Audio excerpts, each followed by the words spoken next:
Hello students, 2023 में जो CBSE board का एग्जाम होने जा रहा है उसका एग्जाम पैटर्न कैसा रहेगा, किस चैप्टर से कितने एमसीक्यूज आने हैं, कितने टोटल मार्क्स आने हैं, किन चैप्टर से ज़्यादा मार्क्स आने हैं, इसके बारे में डिस्कस करेंगे और एक बेस्ट एग्जाम स्ट्रेटजी भी बताएंगे आप लोगों को कि किस तरीके से आप किस चैप्टर को पहले फोकस कर सकते हैं रिविजन के लिए, पढ़ने के लिए, सैम्पल पेपर्स को कैसे आप लोग कंप्लीट करेंगे, इन सब चीज़ को डिस्कस करें। लेकिन सबसे पहले आप चैनल को सब्सक्राइब कर दीजिए। इस चैनल पर sample papers, most important questions जो आने हैं इस बार, उन सभी चीज़ों को डिस्कस किया जा रहा है। आप लोग भी चीज़ों से बेनिफिट ले सकते हैं। ठीक है, सबसे पहले तो हम आपको बता दें कि आपका जो इस बार 2023 में एग्जाम्स होगा सीबीएसई बोर्ड का 10th का, बहुत सारे चैप्टर्स डिलीट भी किए गए, जैसे कंस्ट्रक्शंस वगैरह हो गया, वो सब चीज़ें डिलीट की गई है, बहुत सारी चीज़ों को हटाया गया है, एग्जाम पैटर्न में बदलाव किया गया है। अब जो क्वेश्चन पेपर आपके एग्जाम में होगा उसमें 5 सेक्शन होंगे, section A, section B, section C, section D, section E. Section A जो होगा सीधा सीधा जिन स्टूडेंट्स का स्टैंडर्ड मैथमेटिक्स है उनका, जिनका सेक्शन ए में 20 एमसीक्यूज होने जा रहे हैं। 20 एमसीक्यूज, ये क्वेश्चन का नंबर यहाँ लिख रहे हैं हम, ठीक है ना, यहाँ पे क्वेश्चन का नंबर 20 एमसीक्यूज होंगे। Carries each mark, each carries 1 marks, है ना। तो 20 क्वेश्चन एक एक नंबर्स के होने जा रहे हैं। फिर यहाँ पे आप बात करेंगे तो यहाँ पे कुछ 5 क्वेश्चन होंगे। देखिए यहाँ पे कुछ जनरल इंस्ट्रक्शंस हैं जो इस बार बोर्ड एग्जाम्स में आने हैं इसी से, क्योंकि ये सैंपल क्वेश्चन पेपर सीबीएसई के साइट्स पे ही अपलोडेड है, तो इसको आप लोग फॉलो कर सकते हैं। क्या है भाई, क्लास 10 सेशन 2022 से 2023 subject mathematics standard sample question paper. देखिए क्या है कि जनरल इंस्ट्रक्शंस क्या है कि this question paper has 5 section A to E. पहला सेक्शन क्या है, section A has 20 MCQs carrying 1 mark each, 20 question होंगे एक एक मार्क्स के।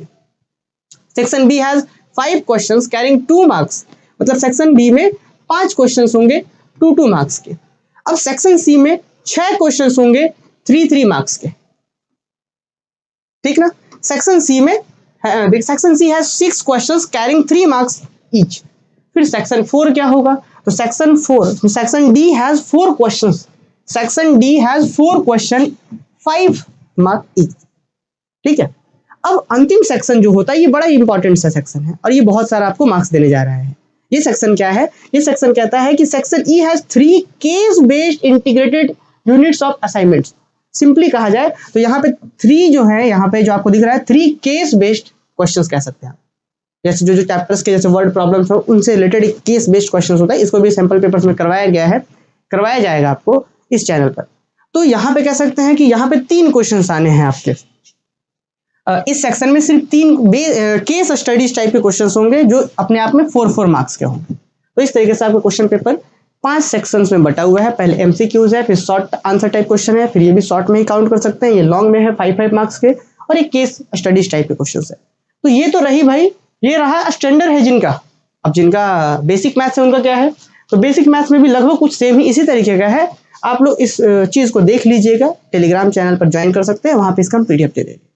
मेन अब जो समझना है वो ये समझिए कि किस चैप्टर से कितने क्वेश्चंस आने हैं, है ना। तो रियल नंबर्स की बात करें, फर्स्ट चैप्टर, ये जो यहाँ पे चीजें लिखी गई है ये आपके साइट से, फिर आप कह सकते हैं कि जो आपका सैंपल पेपर्स आया है उन चीजों को एनालाइज करके है, तो इसको आप फॉलो कर सकते हैं, है ना। इससे क्या होगा कि आपको एक आइडिया लगेगा कि किस चैप्टर को पहले फोकस करना चाहिए। पढ़ना तो सारा ही है। देखिए क्या कहते हैं, रियल नंबर जो है ना, देखिए 1 मार्क्स के क्वेश्चन एमसीक्यूज कितने आने हैं, यहाँ से रियल नंबर में से 2 एमसीक्यूज आने हैं और एक 3 मार्क्स का क्वेश्चन आना है। तो टोटल कितने मार्क्स हो गए रियल नंबर में से 5 मार्क्स। यहाँ से 5 मार्क्स वाले क्वेश्चंस नहीं आने जा रहे हैं, केस स्टडी वाले भी क्वेश्चंस नहीं आने जा रहे हैं। यहाँ पे 3 मार्क्स में कौन क्वेश्चन आ सकता है कि 5 + √3 इज इरेशनल नंबर, प्रूफ कीजिए, है ना। √3 इज इरेशनल नंबर, प्रूफ कीजिए। तो ऐसे क्वेश्चन आ सकते हैं। अब पॉलिनोमियल की बात करें तो पॉलिनोमियल बड़ा इंपॉर्टेंट होगा आपके लिए, है ना। पॉलिनोमियल हालांकि 4 मार्क्स देगा, इंपॉर्टेंट इसलिए क्योंकि ये बहुत आसान चैप्टर है। आसान तो सारे ही है। देखिए क्या पॉलिनोमियल में एक एमसीक्यूज होगा और एक 3 मार्क्स का क्वेश्चन होगा, तो टोटल कितने हो गए 4 मार्क्स। इसमें टोटल 4 मार्क्स आने हैं। इस तरीके से बात करें तो पेयर ऑफ लीनियर इक्वेशन में क्या है जी, एक एमसीक्यूज होगा और एक 2 मार्क्स का क्वेश्चन होगा। एक एमसीक्यूज एक 2 मार्क्स, टोटल 3 मार्क्स हो गए। और चांसेस है कि हो सकता है कि 3 मार्क्स यहाँ पे और भी आ जाए, और करके लिखा हुआ है, मतलब हो सकता है कि और भी एक क्वेश्चन आ जाए, है ना। या फिर ये भी हो सकता है कि ये ना आकर के ये आ जाए, और का मतलब ये भी है। तो इसीलिए यहाँ पे जो है पेयर ऑफ लीनियर इक्वेशन से चांसेस है कि 6 मार्क्स आएगा, बट आप लोग मान के चलिए, कम पॉसिबिलिटीज को ही लेके चलिए 3 मार्क्स। नेक्स्ट आइए क्वाड्रेटिक इक्वेशंस की बात करते हैं। तो क्वाड्रेटिक इक्वेशंस में बहुत सारे क्वेश्चंस आने, 9 मार्क्स आने हैं यहाँ से, है ना। तो क्या है भाई, एक MCQs होगा, एक 3 मार्क्स का क्वेश्चन होगा, एक 5 मार्क्स का क्वेश्चन होगा। 5, 3, 8 एंड 1 9, 9 मार्क्स। ठीक है, ये अप्रॉक्स है, हो सकता है कि यहाँ पे हो सकता है ये ना हो, तो उस केस में 6 मार्क्स होगा, लेकिन ये भी चैप्टर बहुत इंपॉर्टेंट है, चांसेस है कि 9 मार्क्स आएगा यहाँ से। और ध्यान रहे, ये जो दोनों ही चीजें होंगी, ये वर्ड प्रॉब्लम्स आने जा रहा है आपके पास, ये दोनों ही वर्ड प्रॉब्लम्स होगा। 3 मार्क्स में वर्ड प्रॉब्लम्स होंगे, इसमें वर्ड प्रॉब्लम्स होंगे। अब नेक्स्ट आते हैं हम लोग और आगे, देखिए अर्थमेटिक प्रोग्रेशन एपी जो है, MCQs यहाँ से चांसेस कम है, MCQs यहाँ 2 मार्क्स में भी नहीं आने हैं, 3 मार्क्स में भी नहीं, 4 मार्क्स में भी नहीं, लेकिन केस स्टडी आएगा एक क्वेश्चन जिसे 4 मार्क्स में आना है, तो इसका कह सकते हैं 4 मार्क्स यहाँ से आएगा। ठीक है, फिर भी हम लोग सैंपल क्वेश्चन पेपर सॉल्व करेंगे, मोस्ट इंपोर्टेंट क्वेश्चन सॉल्व करेंगे, तो वहां पे और भी बेहतर तरीके से हम बताएंगे आपको। और आ जाइए, ट्रायंगल बड़ा इंपॉर्टेंट से चैप्टर है। ट्रायंगल से कितना आ रहा भाई, 3 MCQs आने हैं, एक 2 मार्क्स का क्वेश्चन आना है, 3 मार्क्स के यहाँ से नहीं आ रहे हैं, हाँ 5 मार्क्स का आएगा। हो सकता है कि थ्योरम दे दे, थिल्स थ्योरम हो गया जो BPT theorem, basic proportionality theorem, वो दे दे, चांसेस है कि वही दे देगा, 6.1 थ्योरम्स NCERT। और बाकी यहाँ पे एक 3 MCQs, एक 2 मार्क्स का 5 होगा, यहाँ से 5 10 मार्क्स। तो ये सबसे मोस्ट इंपॉर्टेंट, देखिए एक ही चैप्टर अगर आप ध्यान से अच्छे से पढ़ लेते तो 10 मार्क्स यहीं से होगा ट्रायंगल। अब कोऑर्डिनेट ज्योमेट्री में आ जाइए, तो 2 MCQs यहाँ से आने हैं और एक केस स्टडी आना, टोटल 6 मार्क्स। इस तरीके से और आगे आ जाइए, ट्रिग्नोमेट्री प्लस एप्लीकेशन, देखिए दोनों ही चीजें हैं, trigonometry and application of trigonometry, दोनों को एक ही साथ कर दिया गया है। तो ट्रिग्नोमेट्री से अगर क्वेश्चंस की बात करें तो 3 MCQs होंगे, 2 क्वेश्चंस होंगे आपका, 2 मार्क्स वाले एक क्वेश्चन होंगे और एक 3 मार्क्स वाले। तो ये जो तीनों क्वेश्चन है ना, ये तीनों ही क्वेश्चन जो है आपका ट्रिग्नोमेट्री से आने हैं, और एक क्वेश्चन जो है एप्लीकेशन ऑफ ट्रिग्नोमेट्री से केस स्टडी आएगा। टोटल दोनों चैप्टर मिलाकर के 12 मार्क्स होने हैं। अब आइए सर्कल्स की बात करें, तो सर्कल में एक MCQs होने जा रहा है, एक 2 मार्क्स का क्वेश्चन, फिर एक यहाँ पे आप बात करें तो एक 3 मार्क्स का क्वेश्चन, टोटल यहाँ से 6 मार्क्स आने हैं। फिर और आइए कंस्ट्रक्शंस, क्या है ये, डिलीटेड फॉर 2023 एग्जाम्स। कंस्ट्रक्शंस इस बार आपका नहीं आने जा रहा है, कंस्ट्रक्शन चैप्टर हटा दिया गया है।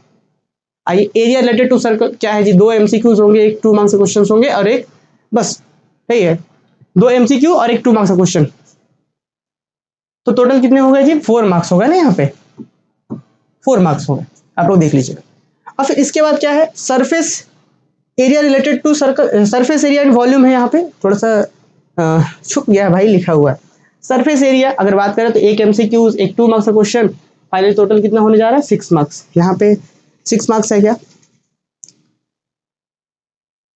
5 मार्क्स में एक है यहाँ पे, इसको यहाँ पे ना दे करके 5 मार्क्स में दे दिया जाए, ये यहाँ नहीं है, ये यहाँ नहीं है, ये 5 मार्क्स में एक है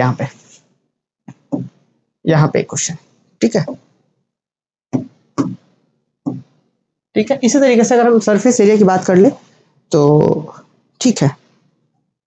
अब बाकी बात करते हैं, ये तो हो गया, ध्यान रखिए एक MCQs आना है सरफेस एरिया एंड वॉल्यूम से, और एक 5 मार्क्स का क्वेश्चन होगा, तो टोटल 6 मार्क्स। ध्यान रहे, ये जो सर्कल वाला जो एक एरिया होता था ना, एक पार्क वाला क्वेश्चन होता था, जनरली वही क्वेश्चन आने जा रहे हैं, उसी टाइप के क्वेश्चन आने जा रहे हैं।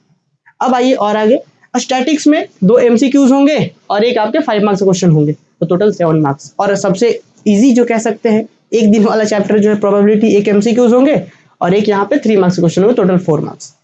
तो इस तरीके से आपका डिस्ट्रीब्यूशन रहा है चैप्टर्स में। तो आप ध्यान दे सकते हैं कि सबसे ज्यादा जो चैप्टर्स में मार्क्स कैरी कर रहा है वो कौन है, ट्रायंगल।